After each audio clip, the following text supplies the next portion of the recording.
times when the society has been particularly religiously dominated. During the Middle Ages, even during the Renaissance, during the Protestant Reformation in England, persecution of actors. In fact, actors were not allowed to have a Christian burial in England until well into the 19th century.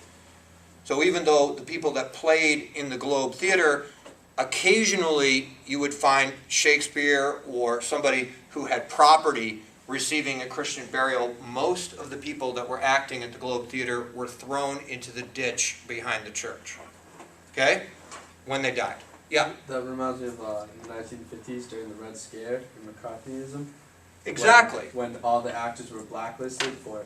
Well, not all of the actors, Well, but certainly anybody that politically had, particularly in the 1930s, when there was sort of an upswing in liberalism and experimentation with various forms of politics. And a lot of the people that were blacklisted did have some sort of tertiary sort of exposure to the Communist Party, whether they were active communists, something else. But one way or the other, yes, a lot of people lost their careers. A lot of people lost their careers who really had no relationship with the Communist Party, but only knew somebody who was a communist. And some people did very well. Ronald Reagan actually named some of his enemies as communists and then rose in the ranks even more because of it. That's sort of, we're getting a little ahead of ourselves. So if we look at the beginnings of acting, okay, our understanding of the sort of beginnings of acting, and by the beginnings of acting we say that moment in which acting as a profession sort of asserted itself, in which somebody in the community took on the role of actor in a way that somebody in the community would take on the role of carpenter or take on the role of warrior, general, in which they professionalized this activity. And that really happened in Greece, as we understand it, or the record of it exists for us there, in the theater of Dionysus, and really sort of legend, myth, the first actor is somebody named Thespis, from which the term thespian is originated. And that was the person who sort of stepped out of the chorus and began acting a part in a play. Okay? So the plays no longer were just choral odes, they became somebody actually playing a role, impersonating someone else, and stepping forward, and Thespis was thought to be the first person that did this. We don't really know much about the style of what kind of acting Thespis might have done, but we can take a look at the space and know that that person probably needed to have a strong voice. They were masked, so they needed to be expressive vocally, probably physically. It was a very physical affair in terms of the ritual itself was extremely dynamic. Greeks were used to a lot of like wine and fertility, okay? So there was a lot of, physical dancing, possibly even, simulated lovemaking, etc. in these shows, violence. So in order to capture the attention of someone in the theater Dionysus, even though it's very easy to hear somebody on the stage of the theater Dionysus and be up the hill, you're still a good distance away from them.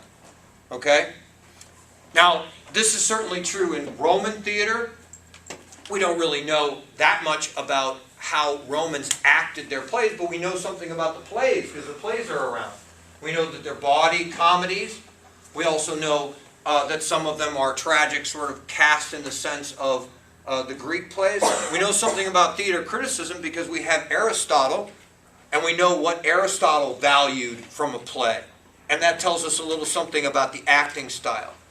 But we know that spectacle was important. We know that language was important. We know that being able to put yourself across in a large space was obviously important because there were a lot of people there and you needed to capture their attention. And this really remained very much the case until we get into the Renaissance, when stages got to be a little smaller, and we take a look at the Globe Theatre, which you're going to see a good example of in Shakespeare in Love. You'll see the globe as it was. And you'll begin to see that the actual distance between people and the audience is not as extreme as it would have been in the Theater Dionysus. So the level of subtlety in acting becomes somewhat more nuanced. Now also, we have an interesting thing that Shakespeare wrote about acting that tells us a little something about what he valued. Okay? And I'm actually going to have somebody read this for us. Yeah, thank you. Okay? Speak the speech I pray you as I pronounce it to you. Trippingly on the tongue. It trips me up every time I read it. Trembly on the tongue. But if you mouth it as many of your players do, I had as life the town. As life, the town, yeah? Yes. Yes. The town crier spoke my lines. Right, saying I would just as soon have the town crier speak my lines. And the town crier would be what? Anybody? Town crier would be somebody that stands in the middle of the square and yells out announcements. Okay? We're going to have a town meeting at 8 o'clock. So he said, if you can't speak the speeches that I write for you trippingly on the tongue, I just as soon have the town crier yell out my lines in the town square. Okay? Go ahead. Nor do not solve the air too much with your hand thus. Like me, when I speak, right?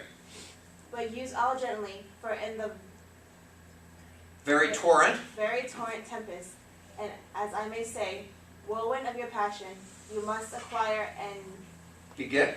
beget a temperance that may give it smoothness. Meaning that even when you're totally upset, he wants you to deal with the text smoothly and gently.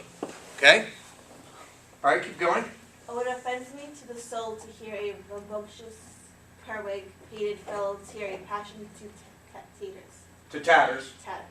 to very rags, to split the ears of the groundlings, who for the most part are capable of nothing but inexplicable, dumb shows and noise. And the groundlings would have been the people that are standing in front of the stage.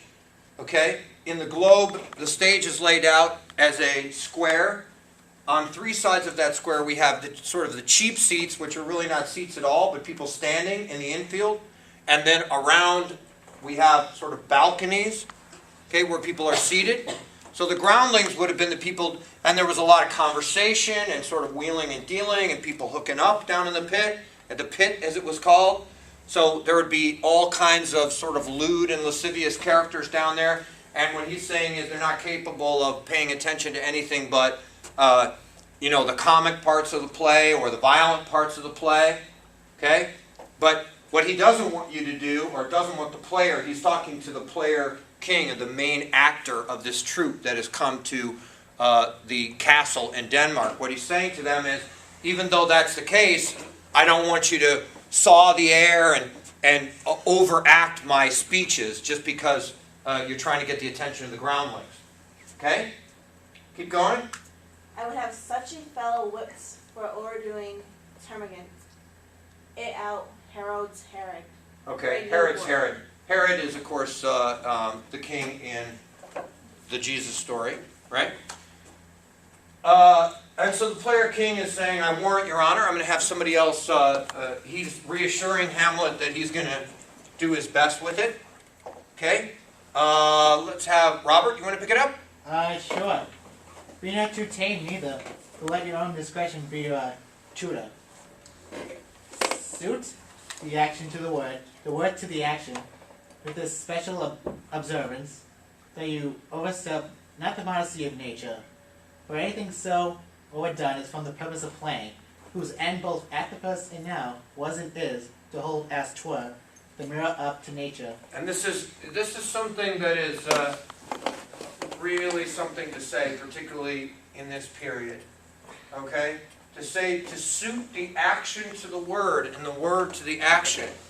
Meaning that what you are doing is the reason that you are saying something the way you're saying it, rather than to just play at it. Okay?